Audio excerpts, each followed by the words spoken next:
E aí? É pra lá? É pra cá? Qual desses eu uso? Esse?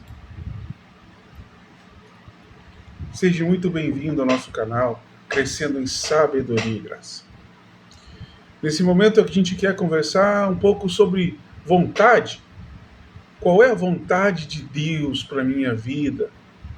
Como eu posso descobrir se eu vou para lá, se eu vou para cá, se eu permaneço? Há muitos e muitos anos atrás, eu assisti um filme chamado Jurassic Park, o primeiro da série. E nesse filme tem a cena de um cara que ele está tentando fugir daquele local. Tá chovendo muito e ele escorrega com o carro, ele bate num poste onde tinha a seta que mostrava a direção que ele precisava tomar. Claro, e ao colidir com aquele poste, ele já não sabia mais para onde ir. Então ele sai do carro, ele tenta meio que adivinhar, só que ele escolhe o caminho errado. E ele acaba então encontrando os dinossauros lá e não termina bem para ele, né? Porque tomou o caminho errado. Mas a grande dúvida, uma grande inquietação do nosso coração humano é saber para que lado vai, para onde vai. E para o cristão muito mais, porque ele quer agradar a Deus de certa maneira, então ele quer escolher bem, ele quer ser guiado por Deus, né? E a própria Bíblia instrui a gente a buscar a vontade de Deus para que a gente possa, então, seguir o rumo da nossa vida. Mas a questão é como é que eu entendo isso, cara? Como é que eu posso conhecer a vontade de Deus? Como é que eu posso conhecê-la, né? Bom, olhando para a Bíblia, olhando para a Escritura, tentando entender essas coisas, a gente pode chegar à conclusão que não é fácil, não é barbada entender essas coisas.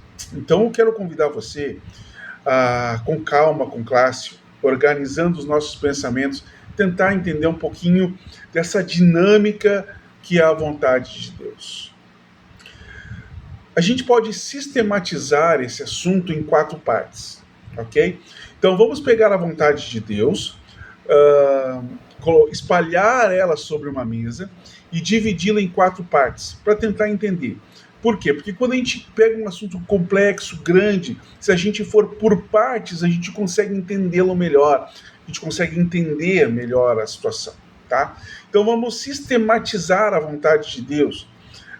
De uma maneira, então, sistemática, a gente pode separar a vontade de Deus em 4 partes. A primeira que eu quero trazer para você é aquilo que a gente chama de vontade eterna, o propósito eterno de Deus, né? Que é algo central, ele é governante no coração de Deus e que ele foi revelado nas Escrituras, a qual deve ser o nosso propósito eterno também de vida. Deve ser, inclusive, o assunto central no nosso coração, né? Exatamente porque deve reger as nossas decisões. Diego, como é que é? Então, eu posso chamar um desses quesitos de vontade eterna porque é o propósito eterno que Deus tem para mim e para você. Ele não muda, ele é igual para todos. Isso vai estar descrito mais claramente em Romanos capítulo 8, 29, que diz assim: pois aquele que de antemão conheceu também os predestinou para alguma coisa. Para que ele predestinou? Para que ele escolheu? Para que de antemão já fez isso? Para serem conformes à imagem de seu Filho. Que Filho? Jesus Cristo. A fim de que ele seja o primogênito entre muitos. Ou seja, a ideia da vontade eterna de Deus, do propósito eterno de Deus para mim e para você, é que sejamos parecidos com Cristo, sejamos de fato cristãos, o Cristo menor, né? Essa pequena parcela, né, esse pequeno 1/4 aí desse bolo, para que a gente possa entender, é dizer que Deus tem uma vontade, um propósito, e que essa vontade, esse propósito é eterno. Qual é? que sejamos parecidos com Cristo. Simples. Esse é o processo de santificação do homem, certo? O processo de santificação vai fazer com que a gente seja mais parecido com Cristo.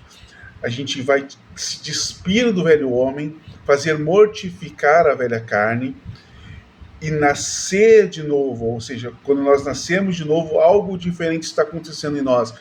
O Espírito está brotando, o Espírito está vivificando, tá? Beleza, essa é uma parte. A segunda parte que a gente pode falar sobre a vontade de Deus é algo que a gente fala de vontade decretiva. O que é isso? É a vontade soberana de Deus. Então a gente vai falar sobre a soberania de Deus. O que é algo soberano, decretivo? É quando Deus decreta e não tem o que mude, entende? Deus decide pela sua soberania. Então, ele faz porque ele pode, porque ele é Deus, ele é soberano, né? Ele é todo poderoso. Então, Deus determinou e ele determina e administra tudo o que conhece, toda a história, todos os acontecimentos, sejam grandes ou pequenos, bons ou maus, inclusive, né? Com um único objetivo, de realizar todos os seus propósitos. Ela é muitas vezes secreta e não está revelada para nós, tá? Por exemplo, a primeira parte é que Deus tem uma vontade que eu e você sejamos parecidos com Cristo. Então, se ele tem isso dentro do coração, paralelamente vai trabalhar com a vontade soberana dele.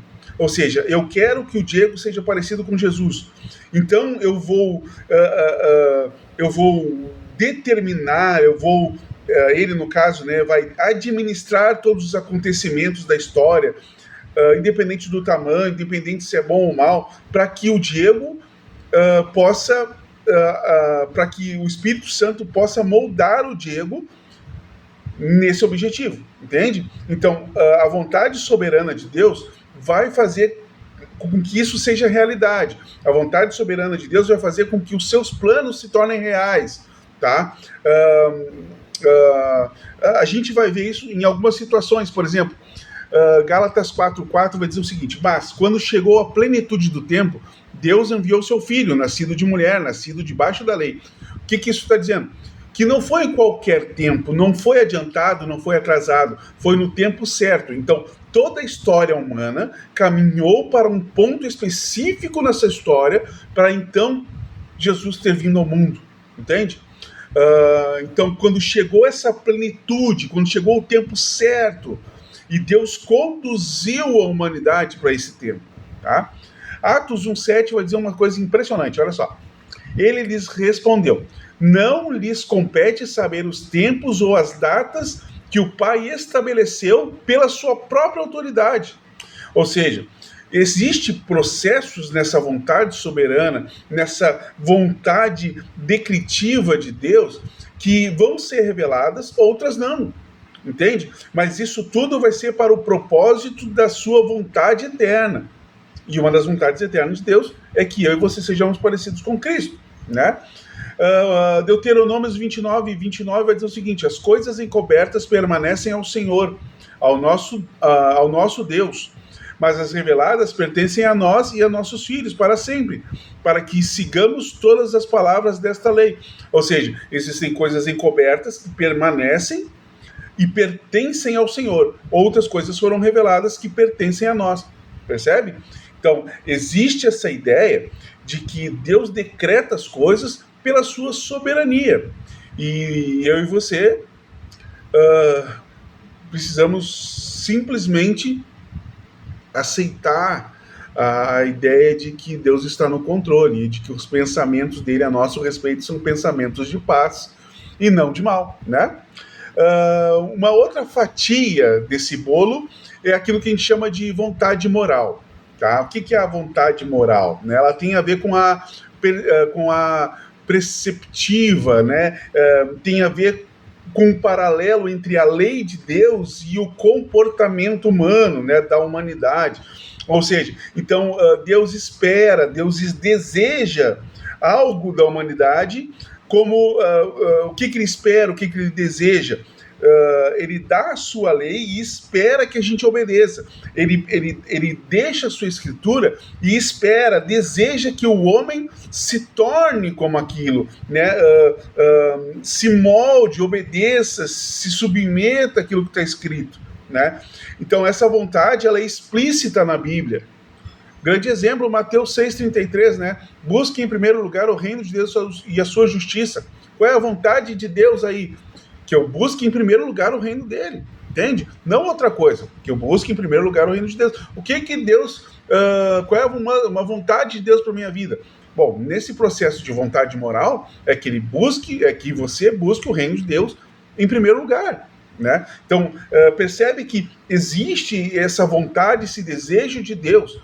Agora, sim, como a gente falou, essa é uma vontade moral, né? Por exemplo, 1 Timóteo 2, de 3 a 4, vai dizer: isso é bom e agradável diante de Deus nosso Senhor, que deseja, que tenha a vontade, que todos os homens sejam salvos e cheguem ao conhecimento da verdade. Nesse versículo, Paulo está dizendo a vontade de Deus. Qual é o desejo de Deus? Qual é? Que todo homem seja salvo e que, sendo salvos, cheguem ao conhecimento da verdade. Agora, deixa eu perguntar uma coisa para você. Isso vai acontecer? Todos os homens vão ser salvos? Não vão. Estranho dizer, né? Mas o fato é que não vão, né? A vontade moral de Deus permite o teu acesso, o teu livre-arbítrio.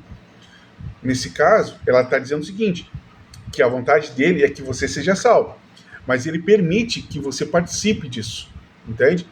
Então a gente vai ver textos como 1 Coríntios 9, 22. Com os fracos me tornei fracos para ganhar os fracos, tornei em tudo para com todos, para de alguma forma salvar alguns, não todos, entende? Paulo, em 2 Tessalonicenses 3, de 1 a 2, ele está pedindo oração, né? Então ele fala o seguinte: irmãos, finalmente orem por nós, para que a mensagem do Senhor se espalhe rapidamente e seja honrada. Assim como aconteceu entre vocês, orem também para que sejamos libertos dos homens perversos e maus, porque a fé não é de todos. Então existem pessoas que não são da fé, entende? João 17, 12, o próprio Jesus vai dizer: quando eu estava com eles, guardava-os no teu nome, que me deste, e protegi-os de nenhum deles, e nenhum deles se perdeu, exceto o filho da perdição, para que se cumprissem as escrituras. Ou seja, eram 12, um se perdeu. Então, essa vontade moral de Deus, ela existe, ela está descrita na Bíblia, explicitamente descrita na Bíblia,